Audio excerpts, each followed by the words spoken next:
朋友们好，欢迎来到文月的节目。男人过了60岁，人生已经过了大半。这个年龄的男人，绝大多数都退出了职场，过起了退休后的生活。有一部分男人，他们在退休之后，天天都陪着老伴，和老伴一起享受含饴弄孙的乐趣。还有一部分男人，他们在退休之后，感觉生活很无趣，为了让日子更加的丰富多彩，他们就企图从一段新的感情里面找到生活的乐趣。这样的男人，他们终归会吃苦头，会为自己的不当行为付出沉重的代价。当他们经历了惨痛的教训之后，发出这样的感叹：这3种女人碰不得，谁碰谁倒霉。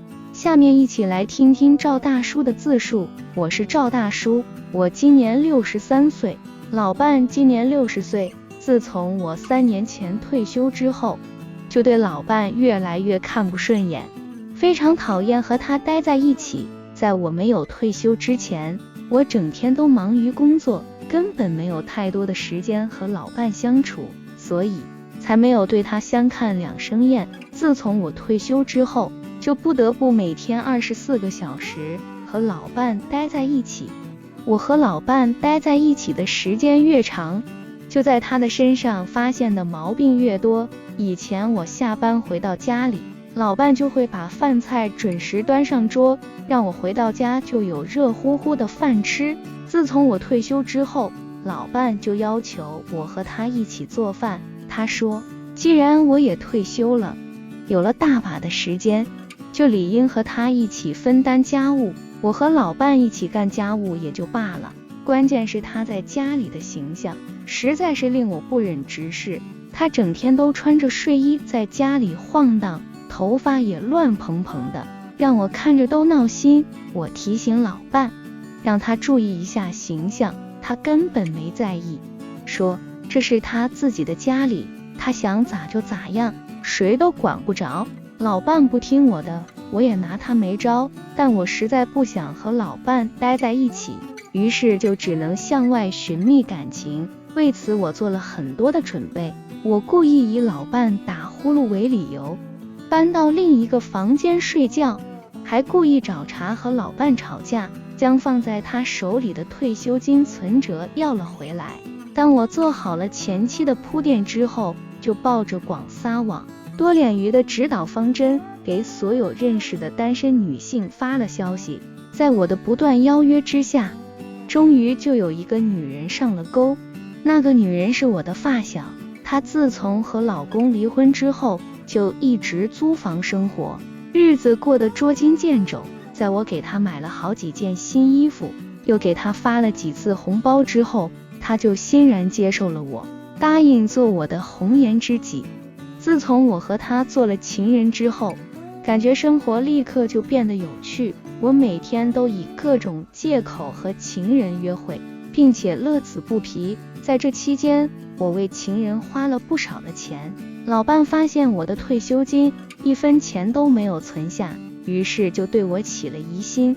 他经过一段时间的跟踪追击之后，将我堵在了情人的出租屋里。老伴打电话叫来了儿子，和儿子一起将我和情人痛打了一顿。我自知理亏，只好任由他们毒打。老伴虽然是个女人，但她下手可一点都不轻。那次我被她打得足足在床上躺了1个星期，才有了下床的力气。自从我的丑事败露之后，在家里就没有一点话语权。我在老伴的威逼之下，不得不将工资交给了他，我也没有了行动自由。如果我要出门，必须向老伴汇报，如果老伴不同意，我就不能出门。老伴只要不开心，就会拿我和情人说事。他说我是个傻子，钱都被情人骗跑了，还自以为是真爱。我觉得老伴说的不对，我为情人花了那么多的钱，他对我一定有真感情。为了验证情人对我的感情，我背着老伴给情人打了电话。当情人得知我的退休金存折被老伴控制之后，毫不留情地告诉我，既然我没了钱，以后就别再打扰他。他说完就挂断了电话，并且把我的联系方式全部拉黑。情人的无情举动让我明白，其实他对我根本没有什么真感情。他之所以愿意做我的情人，只不过是想要花我的钱而已。一旦我没了钱，这段情也就到了结束的时候。我恨自己太愚蠢，为了贪图一时的新鲜感，就伤害了我和老伴的夫妻感情。如果一切可以重来，我绝对不会犯糊涂，一定会好好的珍惜老伴，因为只有老伴是我相守一生的人。老伴对我不好，我就不可能有幸福的晚年。接下来再来听一听方大叔的自述。我姓方，今年68岁。自从老伴去世之后，我就雇了住家保姆，有住家保姆照顾我的日常生活。虽然雇住家保姆要花钱，但我却一点都不心疼。我觉得到了我这样的年纪，生活的主旋律就不再是省钱，而是踏踏实实的享受生活。正因为我以前一直努力打拼事业，所以才能够在后半生享受硕果累累。我不仅每个月的退休金过万，还有4套房产在出租，我拥有的财产这辈子都花不完，所以我从来都不会为钱而发愁。自从老伴去世之后，我就给自己找了一个年轻漂亮的保姆。我雇保姆的本意，除了让她照顾我的饮食起居，还要让她心甘情愿地陪伴我。只要保姆不愿意陪伴我，我就会毫不犹豫地让她走人。我是一个丧偶的男人，无论和谁在一起都是我的自由。我和保姆是各取所需的关系，我要他的人，他要我的钱。我并不认为这样的关系有什么不好，反而认为这样的关系好处多多。我之所以要和保姆相好，是因为我不想找女人再婚，我不想和任何一个女人有实质性的婚姻关系，因为那样就会将我套牢。到了我这样的年纪，结不结婚已经变得不重要，我也不想因为婚姻而让自己承担太多的责任和义务，那样的日子会过得很累。和保姆在一起，我俩是自由的关系，如果我俩相处不愉快，我可以立马让他走人，接着换下一任，岂不美哉？在我丧偶之后的几年当中，我换了不下8任保姆，只要我感觉对他厌倦了，就会让他走人，继续寻找下一任。然而当我换到第8任的时候，最终在阴沟里翻了船。那个保姆是个滥交的女人，她把不好的病传染给了我，这个病终身携带，一辈子都无法根治，治病的过程不仅痛苦，还要花很多的钱。如今的我每天都活在悔恨当中，我恨自己玩世不恭的生活态度，让自己陷入万劫不复的境地。如果一切可以重来，我一定会好好的找一个良家妇女再婚，那样我就不会染病，就能够过平淡而真实的安逸生活。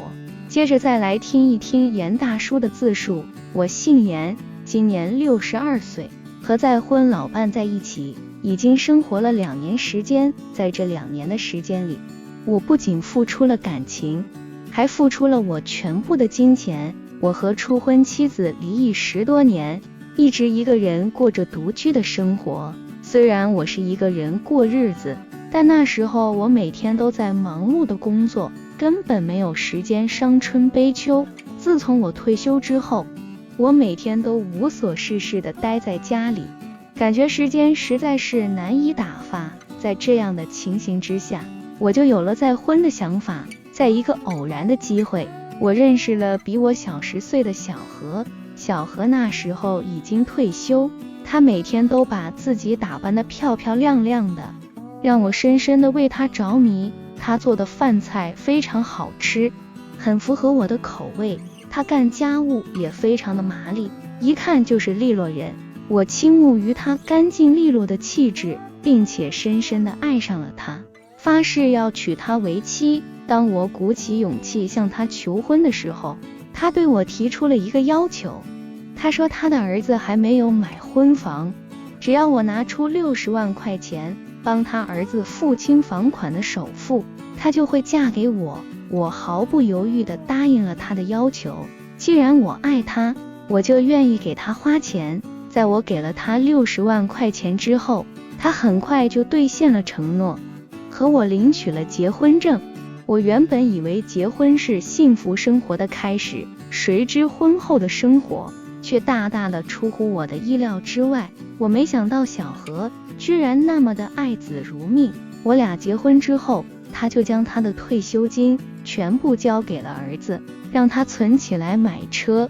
小何没了钱，就顺理成章的找我要钱花。他不仅控制了我的退休金存折，还将我多年的积蓄挥霍一空。我的退休金不高，每个月只有3000块钱。小何见从我这里再也捞不到油水，对我的态度就急转直下。他动不动就辱骂我，骂我是一个无用的糟老头，给不了他想要的生活。如今的我实在是进退两难，我很想和小何离婚，一个人过舒心的日子。可我一旦和小何离婚，就相当于之前所有的付出都打了水漂。如果我继续和小何过日子，我每天都活得很煎熬。真的是难啊。男人过了60岁，这3种女人碰不得：一是贪慕钱财而做男人情人的女人；二是打着做保姆的旗号，暗地里和雇主做金钱交易的女人；三是借着再婚的旗号，将男人当作取款机的女人。男人过了60岁，家庭才是男人温暖的港湾，家人才是男人最坚实的依靠。外面的那些校花校草，中看不中用，那些花花草草不仅帮不了男人，还是惹祸的根苗。只有安于家庭的男人，才能够收获幸福而安逸的晚年。感谢各位的观看，我们下期再见。